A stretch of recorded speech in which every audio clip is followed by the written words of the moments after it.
Todo mundo que me viu, não sei porquê, né? Gente, o Dalmo tá tão lindo naquela...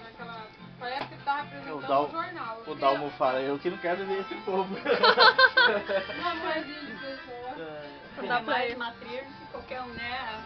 Nossa, ele adora isso. Ele adora as raízes.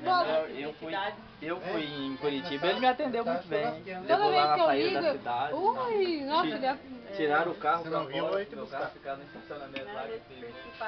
O tio falando com a namorada. Legal, né, Zenilda? Muito legal. Almoço muito bom.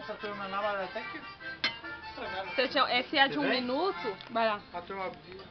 Vou comer mais churrasco. Chega aí, Gildo. Você vai encher essa barriga. Olha, é muito raro. É muito raro comer um churrasco. Ontem foi na tia Nenê, hoje é aqui. E o frango? Tia, ela não tem limite, não. Ah, mas depois em casa eu não como. Assim. Você tá regulando? Tá regulando. Tá regulando. Não, ela não tem limite mesmo, não. Ela come mesmo.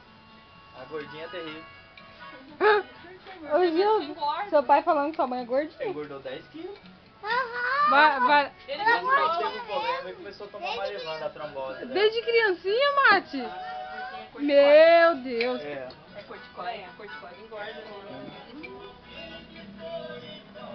Agora não tá mais filmando. Vai lá, seu Miro, tô filmando vocês. Agora a estação vai sentir que vai dos olhos como todos os dias. Mesmo assim. De coisa vai encher.